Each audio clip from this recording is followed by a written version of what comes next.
السلام علیکم ورحمۃ اللہ وبرکاتہ۔ مجھے توقع نہیں تھی کہ الکند بھی غدار نکلے گا، پھر بھی میں حیران نہیں۔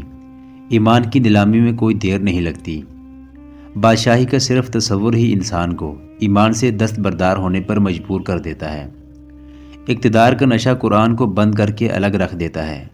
مجھے افسوس الکند پر نہیں، میں اسلام کے مستقبل کے متعلق پریشان ہوں۔ ہمارے بھائی صلیبیوں کے ہاتھوں فروخت ہوتے جا رہے ہیں۔ ادھر میرے بھائی میرے خلاف لڑ رہے ہیں۔ میرا پیر و مرشد نور الدین زنگی اس دنیا سے اٹھ گیا ہے، کل پرسوں ہم بھی اٹھ جائیں گے۔ اس کے بعد کیا ہوگا؟ یہی سوال مجھے پریشان رکھتا ہے۔ کوشش کرنا کہ جب تک زندہ رہو اسلام کا پرچم سرنگوں نہ ہونے پائے۔ اللہ تمہارے ساتھ ہے، مجھے باخبر رکھنا۔ اس نے پیغام لانے والے کمانڈر کو بہت سی ہدایات دے کر رخصت کر دیا۔ مصری فوج کے چند ایک دستوں کو 2-2 4-4 کی ٹولیوں میں تقسیم کر کے بھیج دیا گیا کہ وہ گھوم پھر کر دشمن کے اجتماع کو ڈھونڈیں۔ اس دوران اس سرحدی چوکی سے جس کا کمانڈر زہرہ کے ساتھ لاپتہ ہو گیا تھا، ایک سپاہی نے قاہرہ آ کر رپورٹ دی کہ چوکی کا کمانڈر چند دنوں سے لاپتہ ہے۔ سپاہی نے یہ نہ بتایا کہ ان کی چوکی پر ناچ گانا ہوا تھا اور ایک رقاصہ کمانڈر کے خیمے میں گئی تھی۔ اس اطلاع سے شک ہوا کہ وہ دشمن کے ساتھ مل گیا ہے اور اسی کی مدد سے دشمن اندر آیا ہے۔ علی بن سفیان نے رائے دی کہ چونکہ وہ چوکی دریائی راستے کی نگرانی کے لیے ہے، اس لیے دشمن دریا کے راستے آیا ہوگا۔ فیصلہ ہوا کہ کسی ذہین کمانڈر کو اس چوکی پر محافظوں کے ایک دستے کے ساتھ بھیجا جائے۔ چوکی کا کمانڈر اور زہرہ حبشیوں کے قبضے میں تھے، لیکن قید ہوتے ہوئے بھی وہ قیدی نہیں تھے۔ انہیں جو لباس پہنایا گیا تھا وہ پرندوں کے رنگ برنگ پروں کا بنا ہوا تھا۔ جس کمرے میں انہیں رکھا گیا تھا اسے پروں اور پھولوں سے سجایا گیا تھا۔ انہیں خاص قسم کی غذا کھلائی جا رہی تھی۔ حبشیوں کے مذہبی پیشوا ان کے آگے سجدے کرتے اور کچھ بڑبڑا کر چلے جاتے تھے۔ کسی اور کو ان کے قریب آنے کی اجازت نہیں تھی۔ ایک بار انہیں درختوں کی مضبوط ٹہنیوں اور پتوں کی بنی ہوئی پالکیوں پر اٹھا کر دریا میں نہلانے کے لیے لے جایا گیا تھا۔ دونوں کو معلوم تھا کہ انہیں ذبح کیا جائے گا۔ رات کو وہ تنہا ہوتے تھے، لیکن باہر 8-10 حبشی موجود رہتے تھے۔ کمانڈر نے کئی بار اٹھ کر دیکھا تھا کہ فرار کی کوئی صورت بن سکتی ہے یا نہیں۔ فرار ممکن نظر نہیں آتا تھا۔ ایک رات حبشیوں کے 2 مذہبی پیشوا آئے۔ کمانڈر اور زہرہ سوئے ہوئے تھے۔ انہیں جگایا گیا۔ وہ سمجھے کہ ان کی موت آن پہنچی ہے۔ مذہبی پیشواؤں نے ان کے آگے سجدہ کیا اور دونوں کو باہر لے گئے۔ باہر پالکیاں رکھی تھیں، ایک پر کمانڈر اور دوسرے پر زہرہ کو بٹھایا گیا۔ 2 حبشیوں نے ایک ایک پالکی اٹھا لی۔ مذہبی پیشوا آگے آگے چل پڑے۔ وہ دونوں مل کر کچھ گنگنانے لگے۔ پالکیوں کے پیچھے 2 اور حبشی تھے جن کے پاس برچیاں تھیں، وہ محافظ تھے۔ کمانڈر اور زہرہ خاموش تھے۔ پہاڑیوں سے نکل کر وہ لوگ دریا کی طرف چل پڑے۔ کمانڈر نے دیکھا کہ چاند افق سے نکل رہا تھا۔ اس سے اس نے اندازہ کیا کہ رات آدھی گزر گئی ہے۔ اس وقت سے پہلے چاند نہیں ہوتا تھا۔ دریا کے کنارے لے جا کر پالکیاں اتاری گئیں۔ مذہبی پیشوا آگے بڑھ کر کمانڈر اور زہرہ کا لباس اتارنے لگے۔ چاند کی روشنی میں کمانڈر نے دیکھا کہ برچھیوں والے دونوں محافظ اور پالکیاں اٹھانے والے دونوں حبشی ان کی طرف پیٹھ کر کے پہلو بپہلو کھڑے ہو گئے تھے۔ ان کے لیے شاید یہی حکم تھا۔ کمانڈر نے چیتے کی طرح جست لگائی اور ایک حبشی سے برچھی چھین لی۔ وہ تجربہ کار سپاہی تھا۔ اس نے پیچھے ہٹ کر دوسرے حبشی کے پہلو میں برچھی اتار دی۔ اس حبشی کی برچھی گر پڑی۔ کمانڈر نے چلا کر کہا، زہرہ بھاگ کر آؤ، یہ برچھی اٹھا لو۔ زہرہ دوڑی۔ کمانڈر نے گری ہوئی برچھی کو ٹھوڈا مارا تو وہ زہرہ تک پہنچ گئی۔ کمانڈر نے کہا، اب مرد بن جاؤ۔ حبشیوں نے خالی ہاتھ مقابلہ کرنے کی کوشش کی، لیکن وہ برچھیوں کا مقابلہ نہ کر سکے۔ مذہبی پیشوا بھاگ اٹھے۔ کمانڈر نے انہیں دور نہیں جانے دیا۔ زہرہ بھی ادھر کو ہی دوڑ پڑی۔ دونوں پیشوا ختم ہو گئے۔ باقی بھی مرنے سے پہلے زور زور سے کرا اور چلا رہے تھے۔ کمانڈر کی برچھی نے سب کو خاموش کر دیا اور وہ چوکی کی طرف دوڑ پڑے۔ بہت آگے گئے تو انہیں 2 گشتی سنتری گھوڑوں پر سوار آتے نظر آئے۔ کمانڈر نے انہیں پکار کر کہا کہ جلدی آگے آؤ۔ سنتریوں نے اپنے کمانڈر کو پہچان لیا۔ کمانڈر نے انہیں کہا، گھوڑے ہمیں دو، ہم قاہرہ جا رہے ہیں۔ تم دونوں واپس چوکی میں چلے جاؤ، اگر کوئی ہماری تلاش میں آئے تو کہنا کہ تم نے ہمیں نہیں دیکھا۔ سپاہی پیدل واپس چلے گئے۔ کمانڈر نے زہرا کو گھوڑے پر سوار کیا اور خود دوسرے گھوڑے پر سوار ہو کر زہرا سے کہا کہ اگر تم نے کبھی گھوڑ سواری نہیں کی تو گھبرانا نہیں، گھوڑا تمہیں گرائے گا نہیں، ڈرنا مت۔ اس نے گھوڑے کو ایڑ لگائی، گھوڑے سر پر دوڑنے لگے اور اس کے ساتھ ہی زہرا نے ڈر کے مارے چیخنا شروع کر دیا۔ کمانڈر نے گھوڑا روک لیا اور زہرا کو اپنے گھوڑے پر اپنے پیچھے بٹھا لیا اور دوسرے گھوڑے کی باگیں اپنے گھوڑے کے پیچھے باندھ کر زہرا سے کہا کہ وہ اس کی کمر کے گرد بازو ڈال لے۔ گھوڑا پھر دوڑ پڑا۔ کمانڈر خطے سے دور ہٹ کر اور چکر کاٹ کر جا رہا تھا۔ اسے سمت اور راستے کا علم تھا۔ وہ ابھی 2 میل بھی نہیں گیا ہوگا کہ ایک طرف سے اسے آواز سنائی دی، ٹھہر جاؤ، کون ہو؟ کمانڈر رکا نہیں۔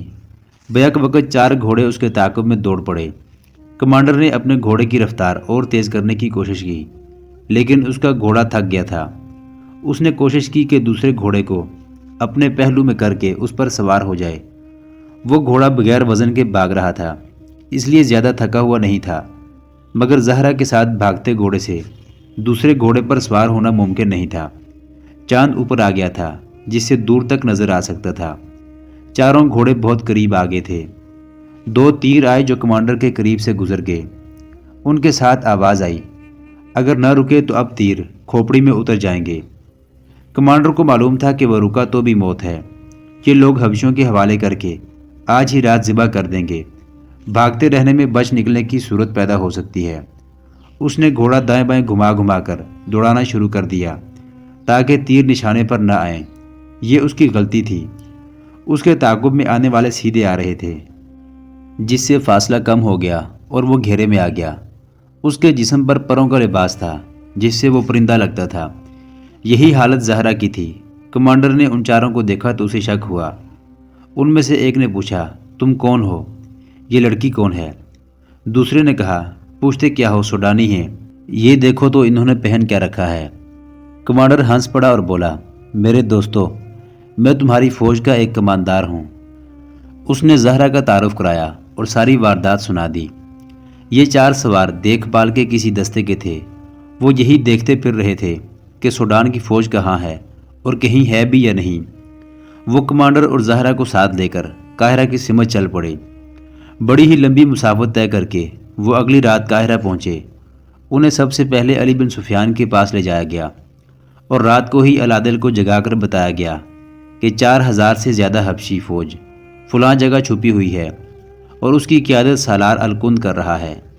العادل نے اسی وقت اپنی فوج کو کوچ کا حکم دے دیا۔ سلطان صلاح الدین ایوبی کے طریقہ جنگ کے مطابق اس نے ہراول میں سوار دستے رکھے جن کی نفری خاصی تھوڑی تھی۔ 2 حصے پہلوؤں میں پیچھے رکھے، درمیان میں اپنا مین کوارٹر اور اپنے پیچھے زیادہ سے زیادہ دستے ریزرو میں رکھے۔ اسے معلوم تھا کہ وہ خطہ پہاڑی ہے۔ اس نے فوج کو قلعے کا محاصرہ کرنے کی تربیت میں رکھا اور کمانڈروں کو وہ جگہ سمجھا کر محاصرے کی ہی ہدایات دیں۔ پہاڑوں پر چڑھنے کے لیے اس نے چھاپہ مار دستے الگ کر لیے جنہیں اس نے اپنی کمان میں رکھا۔ ادھر صبح کے وقت کسی نے دیکھا کہ مذہبی پیشواؤں اور 4 حبشیوں کی لاشیں دریا کے کنارے پڑی ہیں۔ الکند اور اس کے صلیبی مشیروں کو اطلاع دی گئی۔ کسی حبشی کو پتہ نہ چلنے دیا گیا۔ الکند کو یہ بھی بتایا گیا کہ جس مرد اور عورت کو قربانی کے لیے رکھا گیا تھا وہ لاپتہ ہیں۔ تب الکند نے پوچھا کہ وہ آدمی کون تھا۔ اسے جب بتایا گیا کہ وہ اس قریبی چوکی کا کمانڈر تھا تو وہ چونکا۔ اسے یاد آ گیا کہ اس کمانڈر نے اسے دیکھا تھا۔ وہ سیدھا قاہرہ گیا ہوگا۔ الکند نے کہا، اسے چوکی میں جا کر دیکھنا اور پکڑنا بیکار ہے۔ اب ایک لمحہ بھی ضائع نہیں کرنا چاہیے۔ ہم قاہرہ پر بے خبری میں حلہ بولنا چاہتے تھے لیکن ہم نے وقت ضائع کیا۔ اب ہم بے خبری میں مارے جائیں گے۔ میں اپنی فوج کو جانتا ہوں، خبر ملتے ہی اڑ کر پہنچے گی۔ اور ایک کام فوراً کرو، حبشیوں کی لاشیں دریا میں بہا دو۔ اگر ان حبشیوں کو پتہ چل گیا کہ ان کے مذہبی پیشوا اور ان کے محافظ مارے گئے اور جنہیں قربان کرنا تھا وہ بھاگ گئے ہیں تو یہ ہجوم قاہرہ کی بجائے خرطوم کی طرف چل پڑے گا۔ فوراً ہی اعلان کر دیا گیا کہ دریا کے کنارے قربانی دے دی گئی ہے۔ خدا نے حکم دیا ہے کہ میرے دشمنوں پر فوراً حملہ کر دو۔ ان کے جو کمانڈر مقرر کیے گئے تھے انہوں نے حبشیوں کو تعداد کے مطابق الگ الگ کر دیا تیر انداز الگ ہو گئے۔ جنگی سکیم کے مطابق انہیں ترتیب میں کر لیا گیا۔ انہیں پہاڑیوں کے اندر سے نکال کر دریا کے کنارے اس جگہ کے قریب سے گزارا گیا جہاں حبشیوں کا خون بکھرا ہوا تھا اور پالکیاں پڑی تھیں۔ وہاں ایک آدمی کھڑا اعلان کر رہا تھا، خون اس مرد اور عورت کا ہے جنہیں قربان کیا گیا ہے۔ یہ فوج دریا کے کنارے قاہرہ کی سمت روانہ ہوئی۔ حبشی جنگی ترانہ گائے جا رہے تھے۔ دن چلتے گزر گیا، رات آئی تو پڑاؤ کیا گیا۔ اگلی صبح پھر کوچ ہوئی۔ پہاڑی خطہ بہت پیچھے رہ گیا۔ یہ دن بھی گزر گیا اور ایک اور رات آئی۔ حبشیوں کو پڑاؤ کرنے کو کہا گیا۔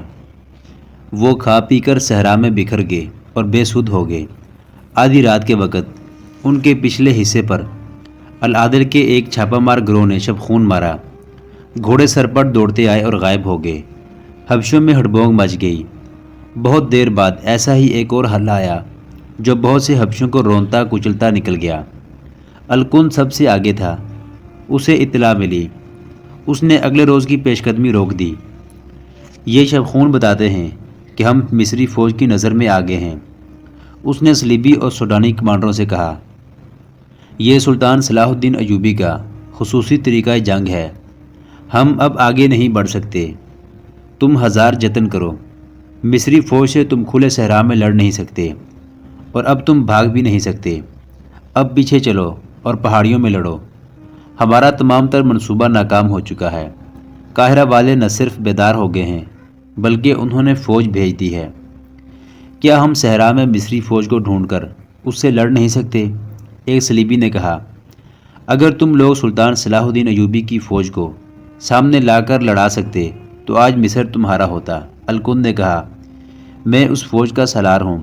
تم مجھ سے بہتر نہیں سمجھتے کہ اس فوج سے کیسے لڑنا ہے۔ سحر کے وقت حبشیوں کی فوج واپس چل پڑی۔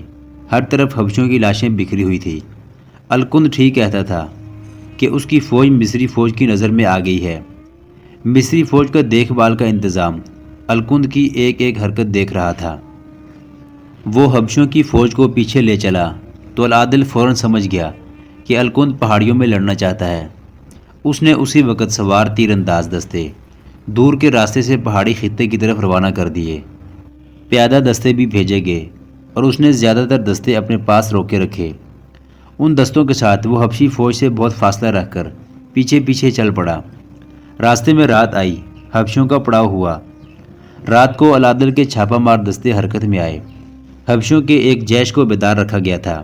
یہ تیر انداز تھے۔ انہوں نے بہت تیر چلائے جن سے کچھ سوار چھاپہ مار شہید ہوئے، لیکن وہ جو نقصان کر گئے وہ بہت زیادہ تھا۔ سب سے بڑا نقصان یہ تھا کہ حبشیوں کا لڑنے کا جذبہ مجروح ہو گیا تھا۔ وہ کچھ اور سوچ کر آئے تھے۔ وہ آمنے سامنے لڑنے کے عادی تھے، مگر یہاں دشمن انہیں نظر ہی نہیں آتا تھا۔ وہ تباہی بپا کر جاتا تھا۔ اس کے علاوہ وہ آگے بڑھتے بڑھتے پیچھے ہٹ رہے تھے۔ اگلے دن حبشیوں نے اپنے ساتھیوں کی لاشیں دیکھی اور پیچھے کو چل پڑے۔ سورج غروب ہونے میں ابھی بہت دیر باقی تھی جب وہ پہاڑی خطے میں داخل ہوئے، لیکن اب انہیں پہلے کی طرح ایک جگہ جمع نہیں کرنا تھا بلکہ پہاڑیوں کے اوپر نیچے اور وادیوں میں لڑنے کی ترتیب میں رکھنا تھا۔ ان کی آدھی نفری پہاڑیوں میں پہنچ چکی تھی جب ان پر بلندیوں سے تیر برسنے لگے۔ العادل کے برق رفتار دستے پہلے ہی وہاں پہنچ کر مورچہ بند ہو گئے تھے۔ حبشیوں کے کمانڈروں نے چیخ چلا کر انہیں اوٹ میں کیا اور تیر اندازی کا حکم دیا۔ باقی نصف فوج ابھی باہر تھی، اسے پیچھے ہٹایا گیا۔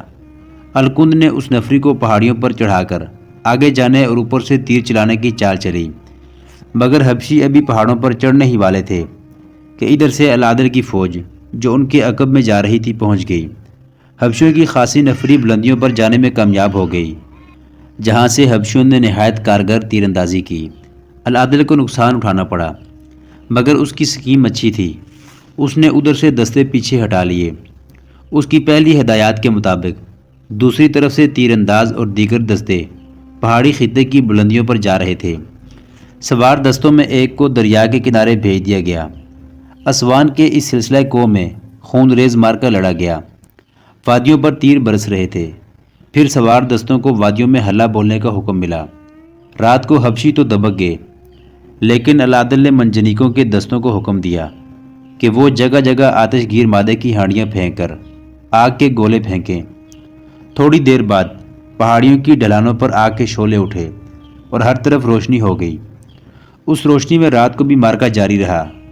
صبح کے وقت حبشی خاموش ہو چکے تھے۔ ان میں سے کچھ زمین دوز محلات میں چلے گئے تھے۔ انہیں بڑی مشکل سے باہر نکالا گیا۔ دن کے وقت الکند کی لاش مل گئی۔ وہ کسی کے تیر سے یا تلوار سے نہیں، اپنی تلوار سے مرا تھا۔ اس کی اپنی تلوار اس کے دل کے مقام پر اتری ہوئی تھی۔ صاف پتہ چلتا تھا کہ اس نے خودکشی کی ہے۔ چند ایک صلیبی اور سوڈانی کمانڈر زندہ پکڑے گئے اور حبشی جنگی قیدیوں کی تعداد 1000 سے زیادہ تھی۔ العادل نے وہیں سے قاصد کو سلطان صلاح الدین ایوبی کے نام کامیابی کا پیغام دے کر روانہ کر دیا اور اسے حکم دیا کہ بہت جلدی سلطان صلاح الدین ایوبی تک پہنچو، وہ بہت پریشان ہوں گے۔ عالم اسلام کے اس خطے میں جہاں آج شامی مسلمان لبنانی صلیبیوں کے ساتھ مل کر فلسطینی حریت پسندوں کو پوری جنگی قوت سے کچل رہے ہیں، وہیں 800 سال پہلے بہت سے مسلمان امراء اور عالم اور سلطان زنگی مرحوم کا نوعمر بیٹا صلیبیوں سے مدد لے کر سلطان صلاح الدین ایوبی کے خلاف صف آرا ہو گئے تھے۔ مسلمان کا خون بہا رہا تھا۔ اس وقت فلسطین صلیبیوں کے قبضے میں تھا اور سلطان صلاح الدین ایوبی قبلہ اول کے اس خطے کو کفار سے آزاد کرانے کا عزم لے کر نکلا تھا۔ صلیبی اس سے فلسطین کو نہیں بچا سکتے تھے، مگر مسلمان ہی اس کے راستے میں حائل ہو گئے تھے۔ آج بھی فلسطین پر کفار کا قبضہ ہے اور فلسطینی حریت پسند جو قبلہ اول کو آزاد کرانے کے لیے اٹھے تھے، شامی مسلمانوں کی توپوں اور ٹینکوں سے بھسم کیے جا رہے ہیں۔ مارچ 1175 عیسوی میں سلطان صلاح الدین ایوبی اسی خطے کے الرستان کے سلسلہ کو میں کسی جگہ اپنے کوارٹر میں بیٹھا اپنے مشیروں اور کمانڈروں کے ساتھ اگلے اقدام کے متعلق باتیں کر رہا تھا۔ جیسا کہ پہلے بیان کیا جا چکا ہے کہ اس نے حلب کا محاصرہ اس لیے اٹھا لیا تھا کہ ملک الصالح نے صلیبی بادشاہ ریمانڈ کے ساتھ جو جنگی معاہدہ کیا تھا، اس کے مطابق ریمانڈ سلطان صلاح الدین ایوبی کی فوج پر عقب سے حملہ کرنے کے لیے آ گیا تھا۔ سلطان صلاح الدین ایوبی نے بروقت محاصرہ اٹھا لیا اور ایسی چال چلی کہ ریمانڈ کی فوج کے عقب میں چلا گیا اور ریمانڈ نے لڑے بغیر بھاگ جانے میں عافیت سمجھی۔ حلب مسلمانوں کا شہر تھا جو سلطان صلاح الدین ایوبی کے دشمن مسلمان امراء اور الملک الصالح کا جنگی مرکز بن گیا تھا۔ حلب کے مسلمانوں نے خلیفہ اور امراء کے پروپیگنڈے سے متاثر ہو کر سلطان صلاح الدین ایوبی کا مقابلہ بے جگری سے کیا تھا۔ وہ حلب پر ایک بار پھر حملہ کر کے غداروں اور ایمان فروشوں کے اس مرکز کو ختم کرنے کی سکیم بنا رہا تھا کہ اسے مصر سے اطلاع ملی کہ مصر میں اس کے ایک جرنیل الکند نے صلیبیوں کی مدد سے سوڈانی حبشیوں کی فوج اس مقصد کے لیے تیار کر لی ہے کہ سلطان صلاح الدین ایوبی کی غیر حاضری سے فائدہ اٹھاتے ہوئے مصر پر حملہ کیا جائے اور مصر کی عمارت سلطان صلاح الدین ایوبی سے چھین لی جائے۔ لیکن سلطان صلاح الدین ایوبی کے بھائی العادل نے حبشیوں کو اسوان کے مقام پر شکست دی اور الکند نے خودکشی کر لی۔ اس کی اطلاع ابھی سلطان صلاح الدین ایوبی تک نہیں پہنچی تھی، اس لیے وہ الرستان میں پریشان بیٹھا تھا۔ عظمت اسلام کا یہ پاسبان ہر طرف سے خطروں میں گھرا ہوا تھا۔ کئی ایک مسلمان امراء کی فوجیں اس کے خلاف متحد تھیں اور صلیبیوں کا خطرہ الگ تھا۔ ان سب کے مقابلے میں سلطان صلاح الدین ایوبی کے پاس بہت تھوڑی فوج تھی۔ اس نے ایسا اقدام کر دکھایا تھا جو کسی کے وہم و گمان میں بھی نہ تھا۔ اس کے دشمنوں کو یہ توقع تھی کہ اس پہاڑی سلسلے میں سردیوں میں کوئی جنگ کی سوچ ہی نہیں سکتا۔ پہاڑیاں جو بلند تھیں وہاں برف بھی پڑتی تھی۔ سلطان صلاح الدین ایوبی نے اپنی فوج کو ٹریننگ دے کر اس وقت حملہ کیا جب سردی عروج پر تھی۔ اس دلیرانہ اور غیر متوقع اقدام سے اس نے قلیل فوج سے سب کو خوفزدہ کر دیا اور ایسی پوزیشن حاصل کر لی کہ دشمن کی کسی بھی فوج کو اپنی پسند کی جگہ گھسیٹ کر لڑ سکتا تھا۔ اس کی فوج اتنی تھوڑی تھی کہ اسے کبھی کبھی ناکامی کا خطرہ بھی محسوس ہونے لگتا تھا، لیکن سبھی اس سے ڈر رہے تھے۔ اسے یہ ڈر تھا کہ ریمانڈ سکیم اور راستہ بدل کر اس پر حملہ کرے گا، لیکن ریمانڈ کی حالت یہ تھی کہ اس نے اپنے علاقے تریپولی کا دفاع اس ڈر سے مضبوط کر لیا تھا کہ سلطان صلاح الدین ایوبی حملہ کرے گا۔ محترم ناظرین، سلطان صلاح الدین ایوبی کی تاریخ پر مشتمل سیریز دیکھنے کے لیے چینل کو سبسکرائب ضرور کر لیں۔ گزشتہ اقساط دیکھنے کے لیے چینل پر پلے لسٹ کا وزٹ کریں۔ ویڈیو کو لائک اور شیئر ضرور کیجیے۔ آج کی قسط کے بارے میں کمنٹ باکس میں اپنی رائے سے آگاہ ضرور کریں۔ اللہ آپ کا حامی و ناصر ہو۔